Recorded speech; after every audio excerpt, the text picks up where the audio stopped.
Shalom, kami mahasiswa STTIK Jakarta.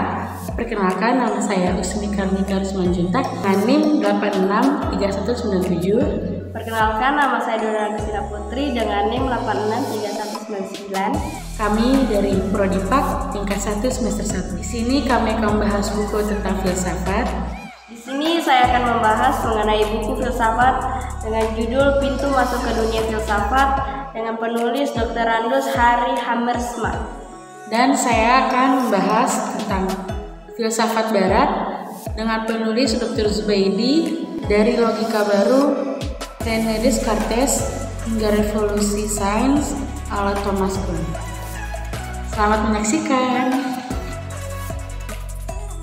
Kata falsafah atau filsafat dalam bahasa Indonesia merupakan kata serapan dari bahasa Arab yang juga diambil dari bahasa Yunani, filosofia. Nah, dalam bahasa ini, kata ini merupakan kata majemuk yang berasal dari kata-kata philia yang berarti persahabatan dan cinta, sedangkan sophia yang berarti kebijaksanaan. Sehingga arti harfiahnya adalah seorang pencinta kebijaksanaan. Nah, kata filosofi yang dipungut dari bahasa Belanda juga dikenal di Indonesia loh.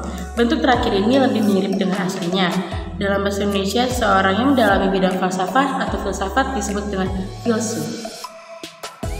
Dalam satu pengertian umum, filsafat dikaitkan dengan kebijaksanaan, budaya intelektual, dan pencarian pengetahuan. Dalam hal ini, semua budaya dan masyarakat melek huruf mengajukan pertanyaan filosofis seperti bagaimana kita hidup, apa sifat dasar realis. Konsepsi filsafat yang luas dan tidak memihak kemudian menemukan sebuah penyelidikan yang rasional mengenai masalah-masalah seperti realitas, moralitas, dan kehidupan di semua peradaban dunia.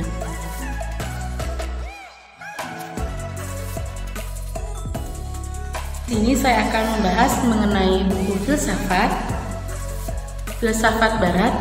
Filsafat Barat adalah tradisi filosofis dunia Barat dan berasal dari pemikiran pra-Sokrates yang aktif di Yunani kuno pada abad ke-6 sebelum Masehi, seperti Thales sekitar 624 sampai 546 sebelum Masehi dan Pythagoras sekitar 570 sampai 495 sebelum Masehi yang mempraktikkan cinta kebijaksanaan atau filosofia. Dan juga disebut Philo dan Pythagoras sekitar 570 sampai 495 sebelum Masehi yang mempraktikkan cinta kebijaksanaan atau filosofia. Sokrates adalah seorang filsuf yang sangat berpengaruh yang bersikeras bahwa dia tidak memiliki kebijaksanaan tapi merupakan pengejar kebijaksanaan. Filsafat Barat dapat dibagi menjadi 3 era, yaitu yang pertama kuno, yaitu mulai dari Yunani sampai Romawi, yang kedua filsafat abad pertengahan, yaitu Eropa Kristen, dan yang terakhir yaitu filsafat modern. Era kuno didominasi oleh ajaran filsafat Yunani yang muncul dari beberapa murid Sokrates, seperti Plato yang mendirikan Akademi Platonis. Nah, Plato merupakan salah satu pemikir Yunani yang paling berpengaruh dalam keseluruhan pemikiran Barat. Murid Plato, Aristoteles, juga sangat berpengaruh. Ia mendirikan sekolah Peripateri. Tradisi lain termasuk sinisme, stoikisme, skeptisisme Yunani, dan epikureisme. Topik-topik penting yang dibahas oleh orang-orang Yunani termasuk metafisika, yaitu dengan teori-teori yang kompeten seperti atomisme dan monisme.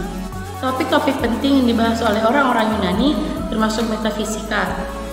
Nah, metafisika itu adalah dengan teori-teori yang kompeten seperti atomisme dan monisme, juga kosmologi, sifat kehidupan yang baik, kemungkinan pengetahuan, dan sifat akal budi atau yang biasa disebut dengan logos. Dengan bangkitnya kerajaan Romawi, filsafat Yunani juga semakin banyak dibahas dalam bahasa Latin oleh para filsuf Roma seperti Cicero dan Seneca. Filsafat abad pertengahan, abad ke-5 sampai ke-16, adalah periode setelah jatuhnya Kekaisaran Romawi Barat dan didominasi oleh bangkitnya kekristenan, dan karenanya mencerminkan keprihatinan teologis Yudeo-Kristian dan juga mempertahankan kontinuitas dengan pemikiran Yunani Romawi. Masalah seperti ini keberadaan dan sifat Tuhan, iman dan akal, metafisika, masalah kejahatan dibahas dalam periode ini loh. Beberapa pemikir utama abad pertengahan mencakup Santo Agustinus, Thomas Aquinas, Boethius, Anselm, dan Roger Bacon. Filsafat bagi para pemikir ini dipandang sebagai penyokong untuk teologi. Dan karena itu mereka berusaha menyelaraskan filsafat mereka dengan interpretasi mereka terhadap kitab suci. Periode ini mencetuskan perkembangan skolastikisme, yaitu sebuah metode critical text yang dikembangkan di universitas abad pertengahan berdasarkan pembacaan dan perdebatan yang dekat pada teks-teks kunci. Periode Renaissance, yaitu 1355 sampai 1650, lebih melihat peningkatan fokus pada pemikiran klasik Yunani Romawi dan pengaruh humanisme yang kuat. Filsafat modern awal di dunia barat dimulai dengan pemikir seperti Thomas Hobbes dan René Descartes. Setelah perkembangan ilmu alam, filsafat modern lebih terfokus mengembangkan landasan pengetahuan sekuler dan rasional. Beralih dari struktur otoritas tradisional seperti agama, pemikir skolastis, dan gereja. Filsuf modern utama meliputi Spinoza, Leibniz, Locke, Berkeley, Hume, dan Kant. Filsafat abad ke-19 dipengaruhi oleh gerakan yang lebih luas yang disebut The Enlightenment, dan termasuk tokoh-tokoh seperti Hegel, tokoh kunci dalam idealisme Jerman. Pintu masuk ke dunia filsafat. Filsuf-filsuf lain seperti Agustinus dan Descartes menunjukkan kesangsian sebagai sumber utama pemikiran. Manusia heran, kemudian ia ragu-ragu. Apakah ia tidak dapat ditipu oleh pencederaannya, atau ia heran? Apakah kita tidak hanya melihat yang kita ingin lihat, di mana dapat ditemukan kepastian? Karena dunia ini penuh macam-macam pendapat, keyakinan, dan interpretasi. Sikap ini sangat berguna untuk menemukan suatu titik pangkal yang tidak dapat diragukan lagi. Titik pangkal ini dapat berfungsi sebagai dasar untuk semua pengetahuan lebih lanjut. Filsuf lain mengatakan bahwa manusia mulai berfilsafat ketika ia menyadari betapa kecil dan lemah dirinya bila dibandingkan dengan alam semesta sekelilingnya. Semakin manusia terpukau oleh keterhinggaannya sekelilingnya, semakin ia heran akan eksistensinya.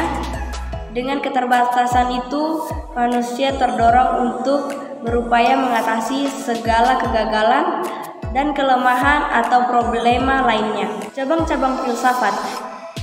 Cabang-cabang filsafat menurut buku ini terbagi atas 4 kelompok, yakni yang pertama, filsafat tentang pengetahuan yang terdiri dari epistemologi, logika, dan kritik ilmu-ilmu. Yang kedua, filsafat tentang keseluruhan kenyataan yang terdiri dari metafisika umum atau ontologi atau metafisika khusus atau teologi metafisik atau antropologi atau kosmologi. Yang ketiga, filsafat tentang tindakan yang terdiri dari etika dan estetika. Yang keempat, sejarah filsafat. Bahasan yang dapat kami sampaikan. Mohon maaf apabila ada kesalahan mulai dari kata atau sikap kami yang kami sengaja ataupun tidak. Kami mengucapkan terima kasih, Tuhan Yesus memberkati, dan Shalom.